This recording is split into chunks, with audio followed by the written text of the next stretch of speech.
માં મેલડી માના ઇતિહાસની વાત કરીશું. વર્ષો પહેલાની આ વાત છે. ખાવડ કરીને એક ગામ હતું. આ ગામમાં કાલિયો કાપડી નામનો ઉગતા પોરની મેલડીનો ભૂવો રહેતો હતો.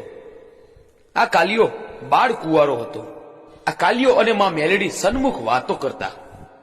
હવે ધીરે ધીરે થતા આ કાલિયા દાદાની ઉંમર 80 વર્ષની થઈ ગઈ અને મનમાં થયું કે જો મારો દેહ બળી જશે તો આ મેલડી માની સેવા પૂજા કોણ કરશે? આવો વિચાર કરી એ તો માની ચુંદડી અને ત્રિશુલ લઈ હાલી નીકળ્યા અને થયું કે કોઈ સારો સેવક મળી જાય તો મારી ઉગતાની મેલડી ધૂણવા આપી દઉં. હાલતા હાલતા તેને સીમમાં માલા કારોત્રા નામનો રબારી મળ્યો જે બકરા ચરાવતો હતો. માલા કારોત્રાને માં મેલડીનો મોહ લાગ્યો. તે બોલ્યો, હે કાલિયા દાદા, મને તમારી મેલડી ધૂણો આપો. હું જીવીશ ને ત્યાં સુધી તેમની સેવા પૂજા કરીશ, એટલે કાલિયા પૂજા કરીશ. એટલે કાલિયા દાદાએ કહ્યું કે હું મારી મેલડી તને આપું, તેના બદલામાં તું મને કાબરી બકરી આપ. એટલે માલો બોલ્યો, ભલે દાદા, લઈ જાઓ. ભલે કહી કાલિયા દાદાએ ત્રિશુલ અને ચુંદડી 10 હાથ દૂર ઉભા રહી છૂટા મૂક્યા અને એ ત્રિશુલ અને ચુંદડી ઉડતા ઉડતા માલા રબારીના હાથમાં આવ્યા. હવે આ ત્રિશુલ અને ચુંદડી લઈને માલો રબારી તેના ગામ ઉકેડી પાસે પહોંચ્યો. પણ તેને વિચાર આવ્યો કે મારી પત્ની દલી રબારણને જઈને કહીશ કે આપણી કાબરી બકરીને બદલે આ ત્રિશુલ અને ચુંદડી લાવ્યો છું તો મારી સાથે તે ઝઘડો કરશે.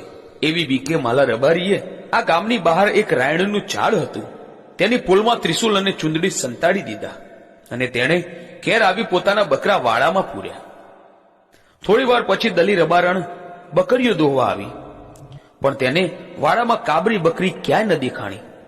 ઘરે આવી દલી રબારણે માલાને કહ્યું કે આપણી કાબરી બકરી મને ક્યાંય દેખાતી નથી.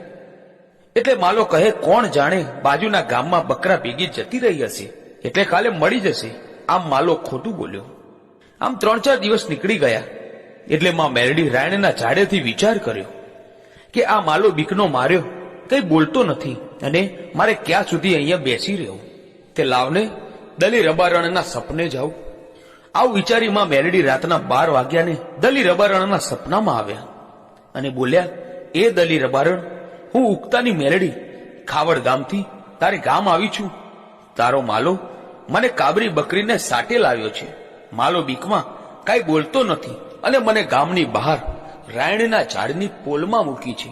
સવારે વાગતા ઢોલે મને ગામમાં લાવો અને હું તમારું નામ ઇતિહાસમાં અમર ના કરું તો ઉગતાની મેલડી નહીં. સવાર થયું, દલી રબારણે માલાને વાત કરી અને ગામમાં સૌ ભેગા થઈ માં મેલડીને વાગતા ઢોલે ઘરે તેડી લાવ્યા અને ગામમાં સૌ ભેગા થઈ માં મેલડીને વાગતા ઢોલે ઘરે તેડી લાવ્યા અને ઘરના પાણિયારે માં મેલડીનું સ્થાપન કર્યું અને બંને પતિ પત્નીએ ભેગા થઈ માં મેલડીની સેવા પૂજા કરવા લાગ્યા. આમ થતા 10 વર્ષ વીતી ગયા હશે અને ત્યાં માલાને ક્ષય રોગ થયો અને તે માંદો પડ્યો. 2-4 વર્ષ ખાટલામાં રહ્યો પછી માલો રબારી તેની પત્નીને કહે છે, દલી, મને એક વચન આપો એટલે મારો જીવ સદગતિ પામે. એટલે દલી રબારણ કહે છે કે તમે જે કહો ને તે હું તમને વચન આપું છું. એટલે માલો કહે છે, દલી, મારા મરી ગયા પછી તું ક્યાંય બીજું ઘર માંડતી નહીં, નહીતર મારી મેલડીની સેવા પૂજા કોણ કરશે? દલી રબારણે વચન આપ્યું અને માલા રબારીએ દેહ છોડી દીધો. દલી એકલી રહીને માં મેલડીની સેવા પૂજા કરે છે. આમ થતા માઠું વરસ આવ્યું, વરસાદ પડ્યો નહીં અને ઉકરડી ગામના માલધારીઓ જ્યાં વરસાદ સારો હોય ત્યાં માલ ઢોર લઈને નીકળી ગયા. એટલે દલી રબારણ એકલી પડી તો પણ હિંમત કરીને 2-3 મહિના કાઢી નાખ્યા. દુકાળનું દુઃખ દલી સહન ન કરી શક્યા અને ઘરમાં ભોક મૂકીને રડવા લાગ્યા અને કહેવા લાગ્યા, મારા પતિને મેં વચન આપ્યું છે, આ ઘર નહીં છોડું, એટલે હું બહાર પણ ક્યાંય નથી જઈ શકતી. મેલડીએ તો સાવ એકલી કરી દીધી. માં મેલડીએ આ વાત કાનો કાન સાંભળી એટલે રાત્રે 12 વાગ્યે માં મેલડી દલીને મળવા આવ્યા. દલીના આંચુ લૂસી માં મેલડી બોલ્યા, દલી ઊભી થા, હું માલા કારોત્રાની મેલડી હાજરા હાજર છું. એટલે દલી ઊભી થઈ અને માને પગે લાગી કહેવા લાગી કે હે માં, મારે એક પણ દૂધનું ઢોર નથી, આ દુકાળમાં મારું ઘર કેવી રીતે ચલાવવું? એટલે માં મેલડી બોલ્યા, સાંભળ દલી, કાલે સવારે આપણા ગામની પરવાડે મારવાડીની પોઠો નીકળશે. તે મારવાડી પાસે ગાય છે, તે તારે લાવવાની છે. દલી બોલી, અરે માં, મારી પાસે પૈસો નથી, હું આ ગાય કેવી રીતે લઉં? માં બોલ્યા, તો સાંભળ દલી, હું વીછી બની ગામના વાણિયાના છોકરાને ડંખ મારું છું. વાણિયો તારી પાસે વીછીનું ઝેર ઉતારવા આવશે, ત્યારે તું તેને લીમડાનો ઝાડો નાખી ઝેર ઉતારજે. પછી વાણિયો મેલડીના દિવેલના 5 રૂપિયા આપશે. અને જે રીતે માં મેલડીએ કહ્યું તું એ જ રીતે બન્યું. દલી રબારણને 5 રૂપિયા મળી ગયા. બીજે દિવસે સવારે ગામમાં વણઝારાની પોઠો નીકળી. ત્યાં જઈ દલી રબારણ કહે છે, ભાઈ, તમારી આ ગાય લેવી છે. ત્યાં વણઝારો કહે કે બેન, આ ગાય તો ક્યારેય વિયાતી નથી, તો આ ગાયનું શું કરશો? ના ના ભાઈ, છતાં મારે આ ગાય જોઈએ છે. એટલે વણઝારો બોલ્યો કે આ ગાય હું તમને મફતમાં તો નહીં આપું, તેના 5 રૂપિયા થશે. હવે દલીએ 5 રૂપિયા આપી વણઝારાની ગોરી ગાય ખરીદી લીધી. પહેલા દિવસે દલી ગાયને દોવા બેઠા ત્યારે ગાયે 1.25 શેર દૂધ આપ્યું. બીજા દિવસે 5 શેર દૂધ આપ્યું. આમ કરતા કરતા આ ગોરી ગાય ટંકે 1.25 મણ દૂધ આપવા લાગી. એમ થતા માટું વર્ષ ઉતરી ગયું અને સારું વર્ષ આવ્યું. જે માલધારીઓ પરદેશ ગયા હતા તે પણ પોતાના વતન પાછા ફર્યા. હવે બન્યું એવું કે ઉકેડી ગામની બાજુમાં પંકોળા કરીને એક ગામ હતું. આ ગામમાં ભૂપતસંગ સોલંકીનું રાજ ચાલતું હતું. આ ભૂપતસંગને ખબર પડી કે દલી રબારણની પાસે જે ગાય છે તે ટંકે 1.25 મણ દૂધ આપે છે. એટલે તેને સૈનિકોને આદેશ કર્યો કે જાઓ અને તે ગોરી ગાયને લઈને આવો. હવે સૈનિકો તો આવ્યા ઉકેડી ગામમાં. દલી રબારણ તો ડોશી થઈ ગયા હતા. આવીને સૈનિકો બોલ્યા, માજી, બાજુમાં પંકોળા ગામના ભૂપતસિંહનો આદેશ છે કે આ ગોરી ગાય અમારે લઈ જવાની છે, કેટલા રૂપિયા આપીએ? એટલે દલીમાં બોલ્યા કે ભાઈ, આ ગાય તો મારે મેલડીની છે, તે મારે વેચવી નથી. એટલે સૈનિકો તો માજીને ધક્કો દઈ ગાયને છોડીને હાલતા થયા અને કહેતા ગયા કે તારી મેલડીને કહેજે કે પંકોળા ગામમાં આવી તારી ગાયને લેતી જાય. એટલે દલીમાં તો મેલડી માને વિનવે છે. એટલે મેલડીમાં પ્રગટ થયા અને બોલ્યા, હું ઉક્તાની મેલડી છું, હું ગાય લેવા પંકોળા જઉં છું. ગાય લીધા વિના પાછી આવું તો ઠીક પડે તારી ભક્તિને. એટલે રથોડો જોડી માં મેલડી પંકોળા ગામ આવ્યા. જ્યાં ભૂપતસંગ ડાયરો કરીને બેઠા હતા ત્યાં આવી મેલડીએ પોતાના વાળ ખંખેર્યા. એટલે વાળમાંથી 2 બિલાડી કાઢી. એક બિલાડી કોળીઓના વાળામાં ગઈ, ત્યાં કોળીઓ તૂણવા લાગી, અને બીજી બિલાડી રાણીવાસમાં ગઈ, ત્યાં રાણીઓ તૂણવા લાગી. એટલે ભૂપતસંગ સોલંકીને સમજતા વાર ન લાગી અને તે મેલડી માના પગમાં પડી ગયા અને કીધું કે હે માં, તું કોણ છે? માં બોલ્યા, હું ઉકરડીની દલી રબારણની ઉક્તાની મેલડી મારી ગોરી ગાય પાછી લેવા આવી છું. ભૂપતસંગ, તમે દલીને પંકોળા બોલાવો ને તમે તેના સામૈયા કરો, તમારી બહેન બનાવી સારી પહેરામણી આપો. એટલે ભૂપતસંગે દલીને પંકોળા બોલાવી સામૈયા કર્યા અને પોતાની બહેન બનાવી તેને ગાય પાછી આપી. દલીમાં મેલડીને વારીને પાછા ફર્યા.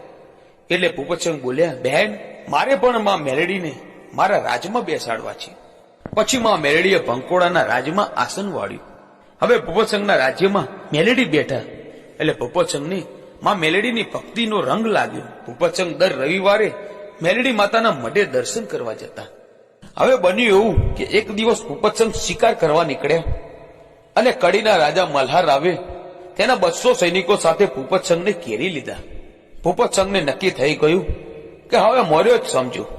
પણ આ દિવસે રવિવાર હતો એટલે ભૂપતસંગને મેલડીમાં યાદ આવ્યા કે હે માં, હું મરું છું એનો અફસોસ નથી, પણ આજે રવિવાર હતો, જો તારા દર્શન થઈ ગયા હોત ને તો મારો જીવ સદગતિએ જાત. ભૂપતસંગ આટલું બોલ્યા ત્યાં તો ઉગતાની મેલડીમાં પંકોળામાં જાગૃત થઈને રથોડો જોડીને ભૂપતસંગની વારે આવી બોલ્યા કે આ 200 સૈનિકોના ઘેરામાંથી તને બહાર કાઢવા હું દલીની ઉગતા પોરની મેલડી આવી છું. એટલે ભૂપતસંગ બોલ્યા કે માં, હવે મારે ઘેરામાંથી નથી નીકળવું, બસ તારા દર્શન થઈ ગયા, હવે મરી જાઉં ને તો પણ અફસોસ નથી. એટલે મેલડીમાં બોલ્યા કે ભૂપતસંગ, જો તને આજે આ 200 સૈનિકોની વચ્ચે મરવા દઉં ને તો ઠીક પડે મારી દલીને. તું તારા માથા ઉપર હાથ ફેરવ અને હું તને 10 ફૂટ લાંબો નાગ બનાવી આ 200 સૈનિકોના ઘેરામાંથી બહાર કાઢું ને તો માનજે. અને ભૂપતસંગે તેના માથા ઉપર હાથ ફેરવ્યો. ત્યાં તો ભૂપતસંગ 10 ફૂટ લાંબો નાગ બનીને 200 સૈનિકોના ઘેરામાંથી બહાર નીકળી ગયો. અને માં મેલડીએ પાણીની અંજલી છાંટી. ત્યાં તો ભૂપતસંગ ખોખારો ખાઈને ઉભો થઈ બોલ્યો, ધન્ય છે માં મેલડી તારા મોઘેરા અવતારને. તો મિત્રો આ હતો મેલેડી માનો રોચક ઇતિહાસ. મિત્રો આવા જ ઇતિહાસ અને વાર્તાઓ જાણવા માટે આજે જ આ ચેનલ A1 ગુજરાતીને સબસ્ક્રાઇબ કરો. ધન્યવાદ.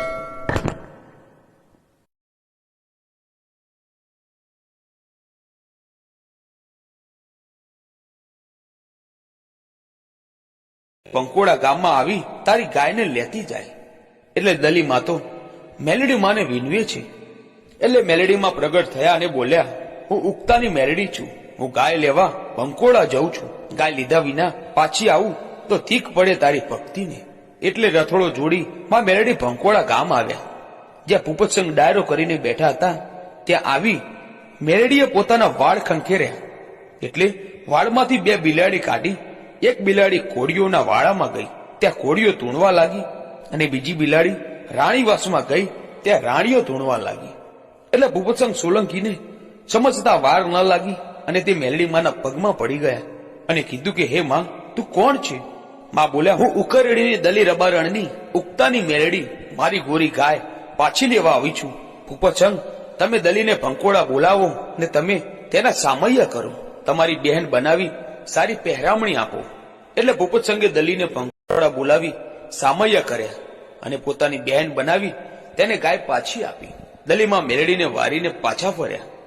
એટલે પુપતસંગ બોલ્યા, બહેન, મારે પણ માં મેલડીને મારા રાજમાં બેસાડવા છે. પછી માં મેલડીએ પંકોડાના રાજમાં આસન વાળ્યું. હવે પુપતસંગના રાજ્યમાં મેલડી બેઠા.